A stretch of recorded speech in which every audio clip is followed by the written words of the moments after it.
going on, everybody? We're back here again today. It's your boy Spider Dunk, and today we have something super duper fun happening. We are ranking every single Spider-Man cartoon that's ever existed from worst to first. From the 60s show all the way back in the past to your friendly neighborhood Spider-Man in current present day. We're ranking them all, everybody, besides the kids show.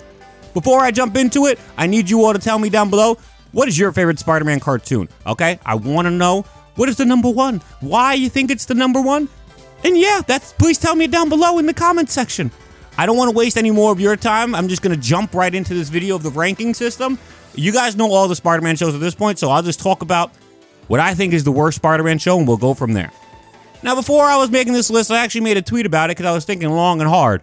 What truly would be the worst, right? Is the worst something that's just so bad, something I can't reason with, even if it has some good stuff? Or is it something that just bores me? Something that just leaves me like, I can't actually watch this. I'm so bored right now.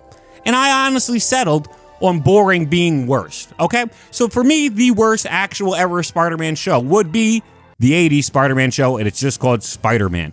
This show is straight up boring, bro. It is so boring. The animation doesn't look crazy good or anything. It's bland. The voice acting is very bland as well. The characters are cool, obviously. It's nice to see Spider-Man characters from Spider-Man's mythos, but it doesn't do anything special, you know? And I know people are already going to jump in and say, like, that's not fair to say. The show came out in the 80s. You're going to really make fun of the animation? Yes, I am. I've actually seen animation from a Superman show from like the 40s that looks every bit better, like a quadrillion % better than this show or any of the shows that we're really going to talk about on this list altogether. Because that show, that Superman show was, it must have been made by like a god who traveled to the past, because it makes no sense that Superman show was so old and looked so good. It might have even been made in the 20s. I don't remember. I'll put it up though so you guys can see what I'm talking about. But that's what I'm saying. This show should not get a pass just from when it came out, when stuff before it was breaking barriers, okay? And stuff that came out much before the show. This is the 80s. I would even say the 60s show looks better animation-wise than this show at times. It had no excuse for how bland and boring it looks. There's none. For me personally, I would put this in dead last for all the Spider-Man shows.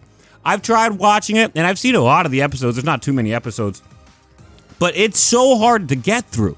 You're watching an episode and it's just a slog, dude. Spider-Man swinging from like one building to the next building, and it takes a bit, and it's moving slowly. The colors are drowned out. There's just nothing to be excited for, really. And I'm not really trying to hate on it too hard because it's a solid Spider-Man retelling, but it doesn't do anything that pushes the needle like at all, right? Like there's other shows we're going to talk about that came out after the show that did stuff that really pissed me off, and I'll talk about those things. But at least they were like watchable, right? They were still like, oh my God, this is bothering me. Why is this bothering me? Well, let me think about it while I keep watching. Versus this show, it's just like, wow, this is bland. So bland. But that is, for me, the worst Spider-Man show of all time. We're going to go with Spider-Man the 80s show. Following that up, though, is a show that's pretty much the exact same show, but it just has, by extension, 2 extra superheroes, and it explores the rest of the Marvel Universe. It's Spider-Man and His Amazing Friends. For me, this is the second worst Spider-Man show. I honestly think it is the exact same thing as the other show that we just talked about. It's got the same voice actor for Peter Parker. The theme song might as well be the exact same theme song. You still got like Stan Lee chiming in, chirping over stuff, talking over people. Like, not over people, but he's like narrating the show. Like, all of it's pretty much the same. How I look at it is like Spider-Man is like Amazing Spider-Man, and then Spider-Man and His Amazing Friends is like Spider-Man Team Up, because this show more so just has Spider-Man teaming up with various superheroes throughout the entirety of the Marvel Universe. So that's fun. That at least gets it a little bit more of the needle pushed, right? It's different than me watching like Spider-Man and he sees Black Cat, and then the next 24 minutes it's just Spider-Man and Black Cat in a boring, bland, anticlimactic episode. This, at least, like, I'm watching it and I'm like, all right, well, this is pretty boring and bland, and I'm like, oh, there's Matt Murdock, you know, like something random like that. Like, oh, there's Thor Odin's son. Like, that stuff's cool to me. Like, I enjoy that stuff. Even not necessarily more than just getting regular Spider-Man stuff, but when it's just so boring and bland, at least that gives a little bit extra to it, you know? Like, you still have Spider-Man villains in this show, so it's not like I'm not excited to see, like, Scorpion when Scorpion does pop up and whatnot. Kingpin's in this show, too. So, like, you still have the Spider-Man villains, and you still have the Spider-Man mythos that makes Spider-Man so great, but, like, the things that make this show a little bit more entertaining for me than the last show is because the rest of the Marvel Universe is featured in it as well, and it's just a little bit more interesting to me at that point. They're both very boring. Like, I want to make sure I get that point across if I haven't already. These shows, in my opinion, are both very boring and very bland shows. I definitely recommend everybody try to watch them. Like, I'm not trying to say they're offensively bad or anything, because they're not. I really want to make sure I make that point. No, these shows aren't like horrifically bad shows or anything. They just are boring, and they don't do much to move the needle or anything. They're like, the shading is terrible, the animation is terrible for both of them. They are just essentially the same show with a reskin and 2 extra characters, Iceman and Firestar. These are the 2 bottom shows for me. But we're going to move on to the next show, and this is probably where I start to bother some people. I start to piss some people off. But next I would have the 2017 show. This show somehow looks worse than the last 2 shows we just talked about. I'm not even capping. I promise you I'm not. 37 years later, and the animation looks worse. They have a one-tone shading for the entirety of the show. How is that possible? It looks so poorly made. It looks so cheap, and it looks so gross. I know I said earlier in this video we're going to talk about some shows that may have been not boring and bland, and they may have been bad, but I would rank them over the last 2 shows I just talked about. This show is actually still boring, and it's still bland, but it just has other stuff in this show that, even if it bothers me, it at least keeps me watching it. So I'll just talk about those things a bit too, now that I'm done talking about how awful it looks, because it just looks awful to look at. There's no other way around it. There's no, that's a big part of animation, right? There's no reason for me to not count that in terms of how much I have an enjoyability for the show, when that's a big part of it. If it didn't matter, these should just be like audiobooks. They shouldn't even be animated if the animation wasn't going to matter in my factoring of how the shows are ranked. But this show looks fucking pitiful. But there's more in this show I don't like. Like the fact that there's too many spider people. Like, Gwen is in it, Miles is in it, Anya's in it, Peter's in it. Like, there's so many spider people. What's wrong with just having Peter and then maybe Miles eventually, you know? Whereas also, how come Cindy Moon never gets to show up in any of this stuff? I don't understand that either. So on top of the fact that there's so many spider people, another problem I have with this show is that due to the fact that there's so many spider people, they make it seem like Peter Parker, Spider-Man himself, is a bad Spider-Man. Like, he doesn't really get shit done. He's losing fights constantly here and there. He's not really thinking of good plans to stop people. And then his friends have to come in and save him constantly as their spider helpers. Just not for me, right? A lot of this stuff bothers me. Like, I don't care to see all these other spider people, especially when they do it, and they're all better than Peter Parker at it. I hate that. I hate it so much. But it goes even further. This show also has a problem where it takes a lot of the villains that we all knew and loved, right? Like Sandman, for example, and they turn them into like their daughter or son version of the villain, or just somebody completely different. Like Harry Osborn's like the Hobgoblin in this show. This bothers me, and I know a lot of people are going to sit there and be like, well, you know, it doesn't have to be exactly like the comics. And it doesn't. It really does not have to be exactly like the comics. But the changes they make are changes just to make changes. They're not changes for like the sense of like actually telling a better story or like a more authentic story. There's no reason to have like daughter Sandman here. What is that? Like, what is that? Did anybody not like the Sandman character anymore? Did everybody think Sandman's character didn't have a story to tell anymore, so we just had to move to his child? I don't understand this. What's wrong with the Hobgoblin, you know, the secrecy behind the Hobgoblin and trying to figure out who's behind the Hobgoblin mask? I know the 90s show did that, but that's what happens in the comics, you know? People want to read that. If you're going to change that, it should be a change that makes sense for the story, not just a change to be like, this Harry's Hobgoblin. That's stupid. It's so terrible. Another thing about this show I can't stand also is the fact that they make great power comes great responsibility like a math equation. It's so nerdy and lame. You can tell that this Spider-Man Peter Parker is a part of the wimpy Peter Parker club. All these Peter Parkers are wet noodles. They're a lot of the newer versions of the character. They can't actually have emotions or feelings. They just have to either be walked on like a doormat, or they just take beating like a beating. That's it. They're not allowed to have emotions besides sadness and loser. So, all in all, this is why I would have ranked the 2017 Spider-Man show in third.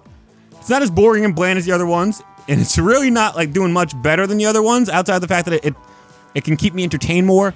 And I will say, although that the animation, like, the drawings look bad, the fight scenes actually have some pretty good choreography, which almost makes it worse. I hate the fact that I'm looking at this one shaded color in a pretty solidly choreographed fight scene. That bothers me. We're moving on. Ultimate Spider-Man is next. Ultimate Spider-Man, it's annoying. For lack of better words, we have again a wimpy Peter Parker. This is so frustrating. Peter Parker's back in high school. He's a total wimp. He gets walked on all over, and he's a loser. I can't stand that. But Ultimate Spider-Man goes even further. Well, first, let me just say something good about Ultimate Spider-Man before I keep ragging on it. The animation looks way better than any of the shows we've seen so far. For starters, they use more than one tone of shading. That goes a long way. Even if Ultimate Spider-Man's animation isn't the greatest, it goes a long way in terms of making it look like it was created by an actual company and not by just like a fan creation. Because 2017 to me, it looks like a fan-created show. Versus Ultimate Spider-Man, you can tell that this is a full-fledged creation made by some big company with big money, and I like that. But outside of that, everything is wrong. They call themselves Ultimate Spider-Man, but hardly anything in this universe is like the Ultimate Spider-Man universe that we grew up with in 2000. There are some things, like Electro looking different like the Ultimate Universe, but there's other things where, like, Scorpion has, like, a hook tail like he's Scorpion from Mortal Kombat.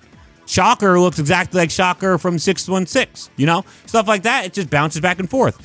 Peter Parker is, like, working with Nick Fury and S.H.I.E.L.D. very closely. That's definitely not a thing a part of Ultimate Spider-Man in 2000s. You got, like, Luke Cage showing up, Iron Fist showing up, White Tiger showing up. None of that stuff happened. You got, like, all these other Spider-Man showing up. None of that stuff happened. And all that, I say all this together to say, like, why would you name the show Ultimate Spider-Man if you didn't want to make it like the Ultimate Spider-Man comics? Like, if you just want to tell a high school Spider-Man story, you don't have to name it Ultimate Spider-Man. The show before this is a high school Spider-Man story, Spectacular Spider-Man, and they didn't name it Ultimate Spider-Man. They just named it Spectacular Spider-Man and told the high school Spider-Man story. So it's so frustrating that they would name this show after a completely new, brand new comic universe. At the time of the show coming out was within the last 13 years, 10 years, 12 years-ish. So, you know, it's pretty new, this comic. It might have even still been going on when Ultimate Spider-Man started coming out, and it's nothing like the comic. Hardly anything is like the comic at all. And I'm not saying things need to be exactly like the comic, but why are you naming something exactly like the comic if you're not going to make it like the comic? Why are you changing stuff just for change's sake? But it goes even further, because I have more to talk about with this Peter Parker Spider-Man. This Peter Parker Spider-Man and this entirety of the show feels like it's aimed at literal children. It's not the actual kids show for Spider-Man. It's not like the one that's aimed for 2 and 3-year-olds, the Amazing Friends show that came out within the last 6 years. This show is made for like 8 to 15, 16, but it feels like it's made for 4-year-olds. That, in my opinion. I'm not trying to flame anybody if you like the show, but this is my opinion. It feels like it's made for 4-year-olds. I can't get over that fact. They have these like chibi Spider-Man hanging over his shoulders. They're like the angel and the devil. That shit's for kids. That was some shit they put in like Emperor's New Groove, all right? And again, Spider-Man is a kid superhero. I'm not hating on it, but it just felt like it was aimed too young for me. They had Spider-Man breaking the fourth wall. Since when is Spider-Man Deadpool? Since when is Spider-Man She-Hulk? That's not some shit he does. They even had Deadpool in the show. I don't understand why they had Spider-Man doing this stuff. You know why? I think it's because it's better for kids because the kids get to interact directly with Spider-Man. To me, this felt like a prototypical child show, man. And a lot of these Spider-Man shows we're talking about didn't feel like that, which is why I like them so much and I can still watch them to this day.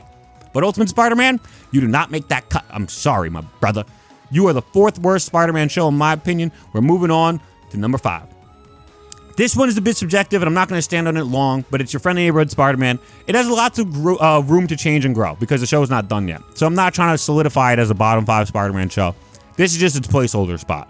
I like a lot of what's happening in the show, but I also hate the wimpy Peter Parker Spider-Man. I hate change just for change's sake. Everybody knows that about me. I've made that very known throughout all my videos. So like a lot of the stuff that they're changing in the show, like Harry Osborn and stuff like that, and having like Nico be like the best friend, and Pearl being here, all this stuff I hate. I hate it. But like when you look at Tombstone, that is something they changed for change, not for change's sake, to be better in the story, in my opinion at least, and it fits perfectly. Like Pearl and Tombstone are the complete 2 things like that I think I would point to show why change is bad or change can be good. They literally put Pearl in the show because the creator of the show, I think, it's something Tremmel. Not trying to make fun of him or anything or hate on him, but he's a big fan of Pearl. He's openly stated this. I've seen the tweet he had, and he said that he wanted to put her in the show because of this. I personally don't like that. I think he's a great creator, and the show he's telling right now is very fluid. It's very well thought out story. But you shouldn't just be putting a character in a story just because you like that character. Pearl has nothing to do with Spider-Man mythos. I don't even think she's from New York. So I don't understand why she's in New York when Peter's in New York, nor is she like the same age of him. All of this was changed just so that the creator of the show could have a character he likes from the comics in the show. I don't like that. Versus Tombstone, all of his story changed to have a better story that fits in the line of this show. And that makes sense because they couldn't tell the story without doing so, right? You don't need Pearl in this story to tell this story. However, you do need Tombstone to be a high school classmate of Peter Parker to tell this story that they want to tell. And those would be the differences I would have when I point to these two and say, change is bad or change is good. If you're going to change because the story requires it, that's good. If you're going to change because of the story because you just want to do it because you're a fan, that's not really good storytelling in my opinion. Again, I'm not going to harp on this show for long. I like the animation. It looks way better than any of the other shows we've talked about so far, even though a lot of people think it's got like some Uncanny Valley stuff to it. I like it personally, the rotoscope stuff and whatnot. But overall, we're not going to harp on this. We're moving on to the next one.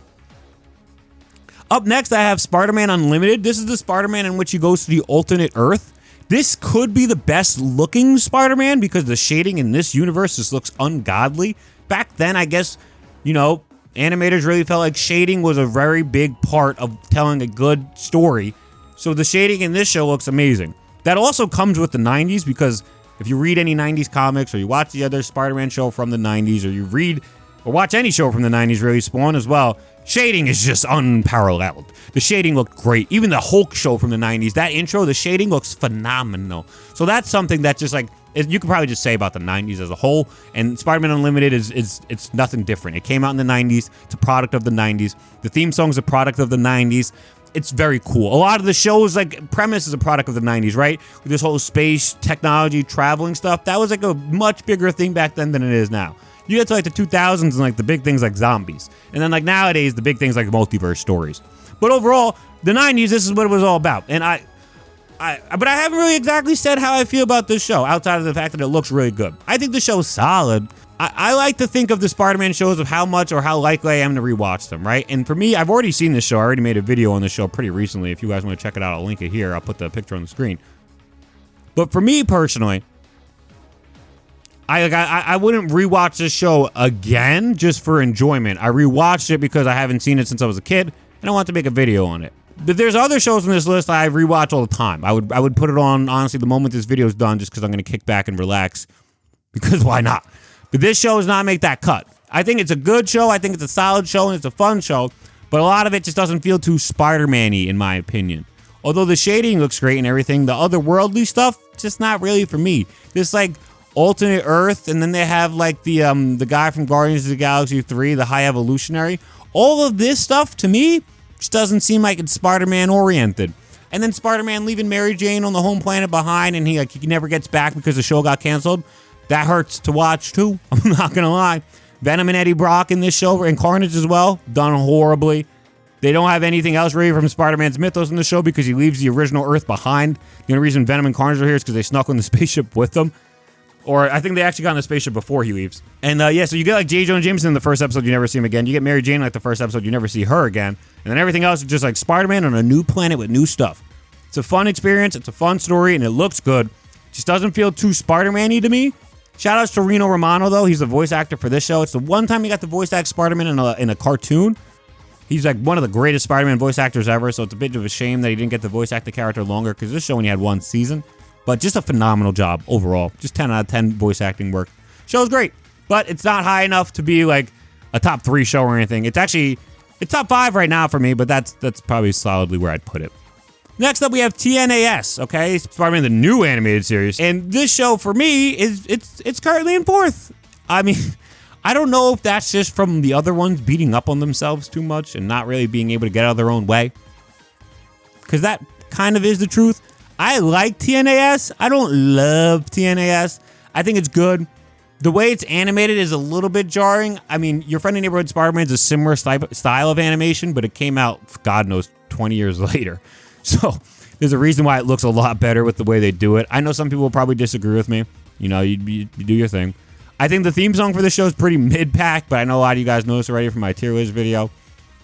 The villains in this show kind of are weird. The show's kind of an extension of the Remy universe originally, okay? So the show didn't want to do too many villains that appear in the Spider-Man universe to step on Remy's toes if he was going to use them for future installments or anything. That is to my knowledge, though. So we get like a Lizard and we get like an Electro, but a lot of the characters in this show are like, Kraven's here too, but a lot of them are like OC characters, and they work within the times of the story and they work within the line of the story. But overall, it doesn't have enough Spider-Man stuff for me. Not that it doesn't have enough, but I just wish it had more. I don't like when original stuff is put in the Spider-Man shows. Original stuff should be put in the comics, and then the comic stuff should be adapted to the shows. And then you can change stuff to make it better for your show, but I don't know about putting original characters in the show. That's just my opinion. I do love how Kingpin's here. It's voiced by Michael Clark Duncan. one of my all-time favorite actors in anything, and he's also one of my all-time favorite Kingpins as well, appearing in the Daredevil movie from the live-action franchise of the 2000s. Love this Michael Clark Duncan. The show has great voice acting for Peter Parker Spider-Man as well. It's Neil Patrick Harris. He's a phenomenal voice actor. He was phenomenal in How I Met Your Mother as well. He's phenomenal in Starship Troopers. Just great across the board. Overall, though, the show got canceled, and it ends on another sad note, much like Spider-Man Unlimited. This Spider-Man quits his life of Spider-Man, and then it got canceled, so we actually don't get to see him pick it back up again. It's very depressing. But overall, that doesn't mean it's a bad show or anything, just because it ends sadly. I would say, like I said, for Unlimited, this is not a show that I would actively choose to rewatch over and over again, though. It just doesn't make that cut for me. I kind of reserve that for the top 3, personally. But I do love TNAS. I think it's a great show, and I understand why so many other people love it too. It's fire. People, we're moving on to the top 3.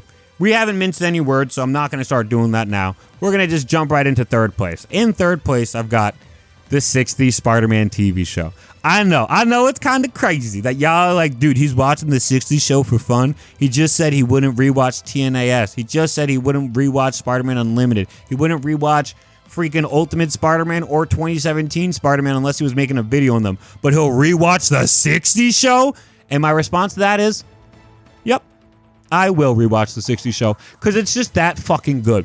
First off, it adapts a lot of the characters from the original Spider-Man stories so freaking accurately. Like to a T, baby. You got the Lizard story. Spider-Man's got to go to Florida to fight the Lizard, man. That's so accurate. You got the Mysterio story. Spider-Man's fighting Mysterio on top of the bridge, much like he actually did. And then Mysterio and Spider-Man are fighting in a set. You got the Electro story where Electro's just like robbing stuff and Spider-Man's trying to stop him.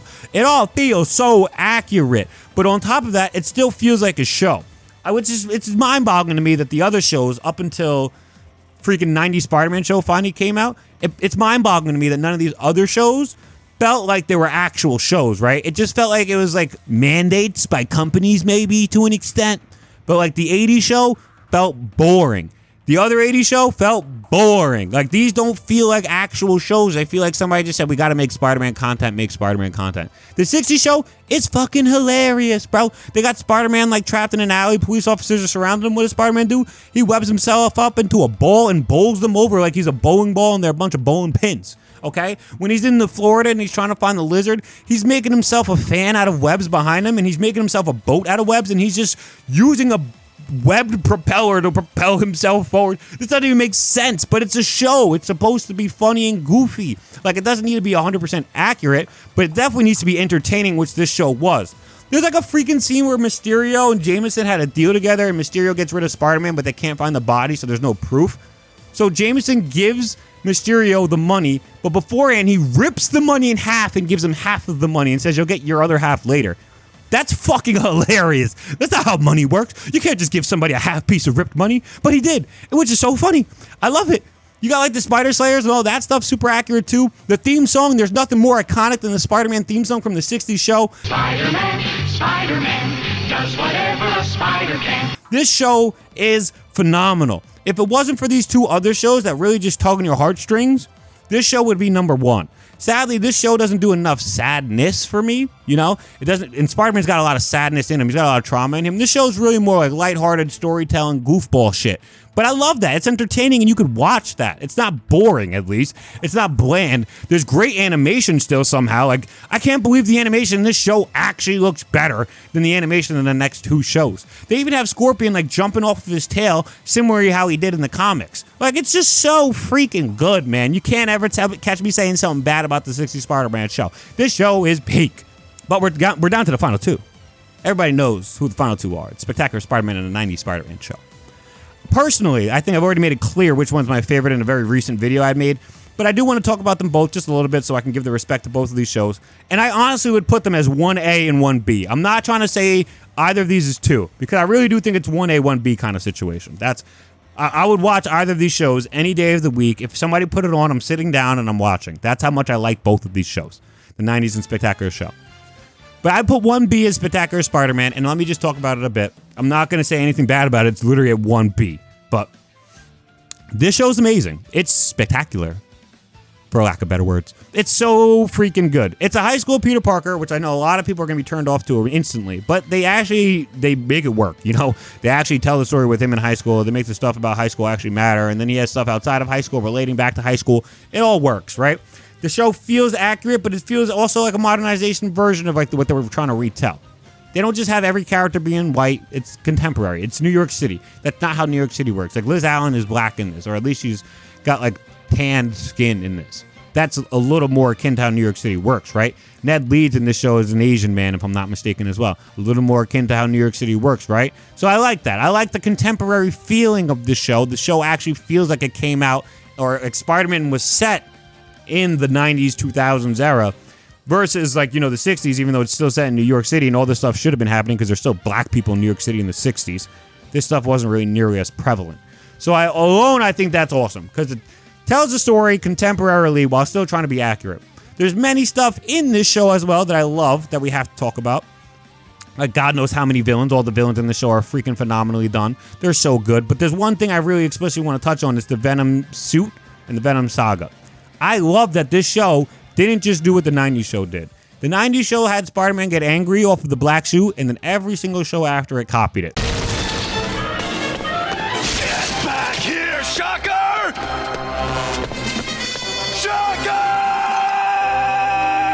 I do think Spectacular Spider-Man still copied it to an extent. Spectacular Spider-Man is the only show that ever adapted the symbiote suit, taking Spider-Man for joyrides at night and making him exhausted. That's the only thing that actually happened in the original comics, and this is the only show that actually accurately adapts that.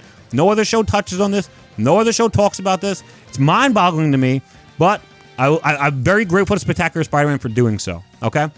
I love the fact that they got all the characters in this show, whether it be Felicia Hardy, Norman Osborn, Harry Osborn, Eddie Brock. They got it all, man. And they even hinted at more stuff coming out. Like we knew that Scorpion was going to be in the next season. We knew that Carnage was supposed to be in the next season. We knew the show was supposed to go on for like a few more seasons, and then Peter was going to graduate. He was going to end up with MJ, and then there were going to be a directly to made home movie of the show continuing the story. And I just think we missed out big time by not getting that, man. It sounds peak. Greg Weisman is one of my all-time favorite showrunners and writers ever. I think he's phenomenal, and everything he touches is pretty much godlike. Spectacular Spider-Man was screwed over by the editors. I will not hear anything else. But yeah, Spectacular Spider-Man, the show, 10 out of 10. I rank it at 1B. I love it. But we got to talk about the number one. 1A, everybody. It's the 90s Spider-Man show, TAS, The Amazing Spider-Man. This, in my opinion, is the greatest Spider-Man show that was ever created. Not only does it accurately tell a lot of the Spider-Man stories while still trying to be contemporary as well, but it also has all of the Marvel Universe here as well. You have all the bad guys like Scorpion, right? You got Doc Ock, you got Green Goblin, you got Venom, you got Carnage, you got the Big Wheel, you got Prowler, you got Kingpin. You got it all. But then you also have Captain America, you have Iron Man, you have Blade, you have Doctor Strange, you have Daredevil. You got it all. Everything is freaking here. On top of that, this Spider-Man marries MJ. That's everything to me. Everybody knows that. I love that storyline. It's so sweet. Granted, it ended up being a clone. It ended up being a traumatic experience, but he still married MJ in the show. No shows really tackle thematic or mature thematic themes like that. A lot of shows like would have just had Peter and her date and ended the show there, like 2017, which is probably the only good thing they even did was have Peter and MJ date. But this show, it has Peter and MJ date. It has Peter and MJ get married, and then it has Peter and MJ split up because MJ's really a clone and she's dead. It's like, oh shit. But there's even other stuff, like the Make-A-Wish storyline that they have, where the kid asks to know Spider-Man's secret identity under his mask, and he shows her, and because she's a kid with terminal illness. No other show is having a kid with a terminal illness appear. Come on, guys. Be real with yourselves. Overall, this show is just freaking peak.